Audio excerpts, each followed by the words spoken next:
Bismillahirrahmanirrahim. Assalamualaikum warahmatullahi wabarakatuh. Subahal khair ya banati as-shalihat as-sanah an-nihaiyah kaifa halukunna? Alhamdulillah fi hadhil munasabah al-badi'ah nadrus darsal fiqh maratan ukhra ma'i al-ustadzah Ade Husna wal yawm insyaallah sanabhas an al-fasl ar-rabi' fi sifatil ghusl, ya, tata cara memandikan jenazah. Aywa, hada muqarrar lis-saff as-sadis. Idza ma'akunna al-kitab, yani kitab Bidayatul Mujtahid wa Kifayatul Muqtasid lil Imam Abil Walid Muhammad bin Ahmad bin Rusyd al-Andalusi, atau yang sering kita sebut dengan Ibnu Rusyd, ya. Iftahna al-bab ar-rabi' ay al-fasl ar-rabi' yani fi sifatil ghusl. Idzan nabda darsana al-yawm biqira'atil basmalah. Bismillahirrahmanirrahim.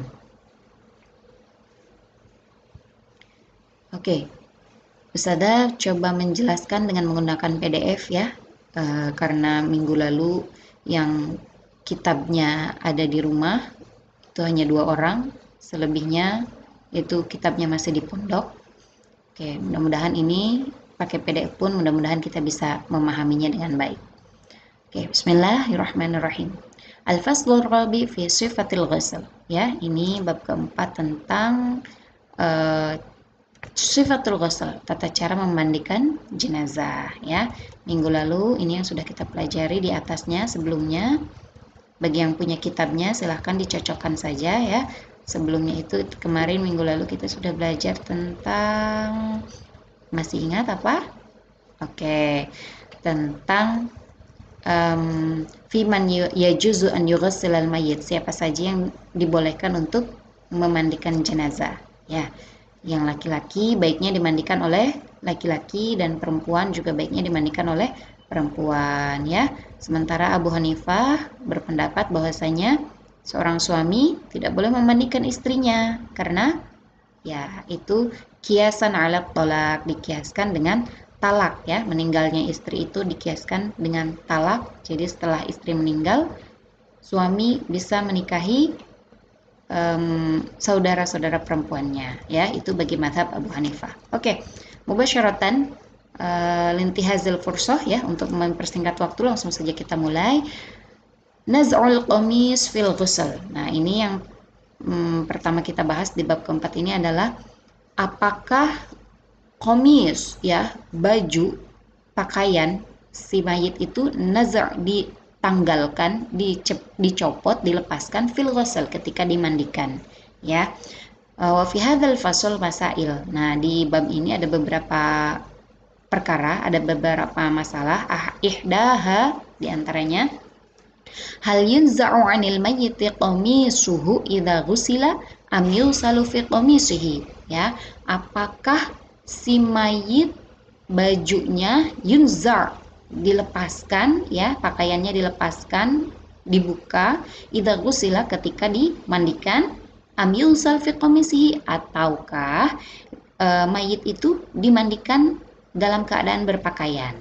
Nah, ikhtalafu fi dzalika faqala Malik. Nah, para ulama berbeda pendapat dalam hal ini, ya. Nah, adapun Imam Maliki berpendapat bahwasanya idza ghusilal mayyit tunza'u thiyabuhu wa tustaru auratuhu.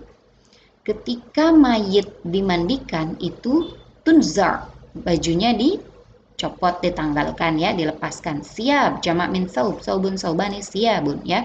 Wa tustaru auratuhu, tapi auratnya tetap ditutup, ya.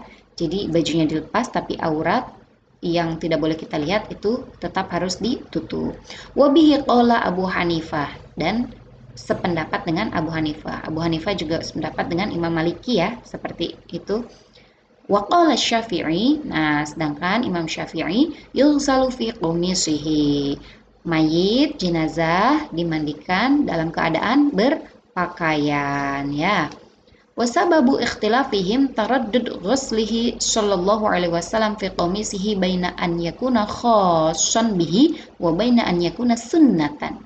Nah, kenapa para ulama berbeda pendapat seperti di atas ini? Nah, sebabnya adalah taraddud asyak ya, keraguan ketika ghuslihi sallallahu alaihi wasallam, ketika Rasul sallallahu alaihi wasallam di mandikan ya, beliau itu dimandikan fi qamisihi, dalam keadaan berpakaian.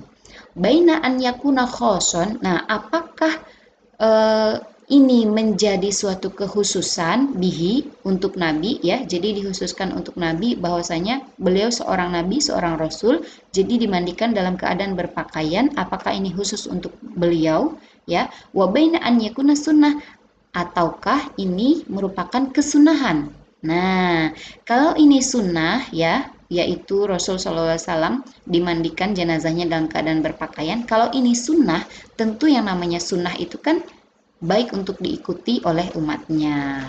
Nah, apakah ini merupakan kekhususan? Kalau khusus, tentu ini adalah istimewa, khusus untuk Rasul saja. Jadi yang lainnya, apakah boleh dilepas pakaiannya ataukah tetap dikenakan? Nah, nastamir faman ra'a annahu khos bihi wa annahu la yuhramu minan nadhar ilal mayyit illa ma yuhramu minhu wa huwa hayyun qala. Nah, dan maka barang siapa yang berpendapat bahwasanya ini khusus untuk Nabi ya, jadi ketika mayit dimandikan menggunakan baju itu khusus untuk Nabi, wa annahu la yuhram ya, dan bahwasanya tidak diharamkan untuk melihat minan nadar, untuk melihat ilal mayit, kepada bagian-bagian tubuh-tubuh si mayit, illa ma yuhramu minhu, kecuali apa yang diharamkan wa huwa hayy, dalam keadaan hidup. Nah, jadi misalkan auratnya laki-laki yaitu dari mulai atas perut sampai lutut. Nah, itu kan ketika dia hidup. Nah, apabila pendapatnya aurat itu sama ketika si laki-laki itu mati, meninggal ya, pola, maka mereka berpendapat yusalu iryanan illa auratuhu faqat. Nah, maka dimandikanlah iryanan. Iryanan itu dalam keadaan telanjang. Nah, jadi boleh dimandikan dalam keadaan bajunya dibuka, illa auratuhu faqat, tapi auratnya tetap ditutup. Karena ini dikiaskan dengan hidupnya si mayit itu, si lelaki tadi auratnya adalah dari atas perut sampai lutut. Jadi yang ditutup adalah auratuhu, auratnya saja. Allati yuhramun nadhar ilaiha fi halil haya, yang mana itu diharamkan untuk dilihat ketika di masa hidupnya. Nah, waman ro'a anna dzalika sunnah yustanadu ila bab al-ijma' au ilal amr ilahi. Nah, jadi barang siapa yang berpendapat bahwasanya itu sunnah ya, jadi si mayat itu dimandikan dalam keadaan berpakaian dan itu sunnah, mengikuti sunnah Rasul SAW, yustanadu ila babil ijma, itu diisnadkan kepada bab ijma, afwan, kepada bab ijma', au ilal amr ilahi, atau itu dinisbatkan juga kepada perintah langsung dari Allah Subhanahu wa taala, amr ilahi. Li'annahu ruwiya fil hadis, karena ada hadis yang meriwayatkan bahwasanya annahum sami'u sultan yaqul lahum, mereka para ulama itu mendengar ada suara bisikan yang berkata kepada mereka, la tunzi'ul al-qamisa wa qad ulqiya 'alaihim an-naum qul al-afdal an yughassil mayyit fi qamisihi.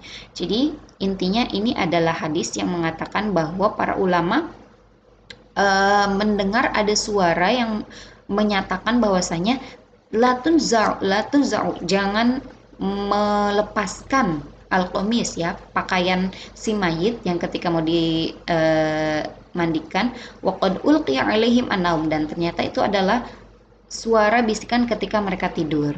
Jadi seperti seperti petunjuk ketika tidur, seperti mimpi ketika tidur.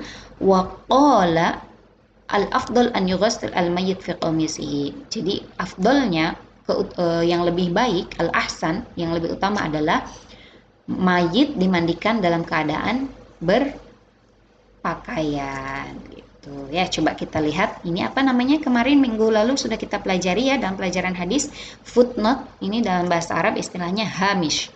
Footnote nomor 1, hamish ar-raqam al-awwal, nanzur ila tahat, ke bawahnya. Nah, Hasan, akhrajahu Abu Dawud. Jadi hadis ini, hadis yang tadi tentang penggunaan pakaian ketika jenazah dimandikan adalah hadis Hasan ya. Akhrajahu Abu Dawud wa Ahmad. Nah, demikian anak-anakku tentang apakah mayit boleh dimandikan dalam keadaan tidak berpakaian atau sebaiknya berpakaian ya. Hadihi al-bahsah hadal huwal bahas an naz'ul qamis fil ghusl ya. Idzan nashuf al-waqt, kita lihat waktunya ini sudah lebih dari 10 menit. Idzan insyaallah fil usbu'il ati na'ti ilal bayan an hadha huwa al-ikhtilaf fi wudu'il mayyit ya. Apakah mayit itu diwudukan dulu atau langsung saja dimandikan? Idza ladaikunna su'al an ma darasna al-yawm is'alnani ya. Kalau ada yang mau ditanyakan silahkan. Wa in fahimtunna au laisa ladaikunna su'al idzan nakhtatim darsana al-yawm bilhamdalillah. Alhamdulillahirabbil alamin. Allahumma anfa'na bima 'allamtana wa 'allimna ma yanfa'una warzuqna 'uluman tanfa'una. Assalamualaikum warahmatullahi wabarakatuh.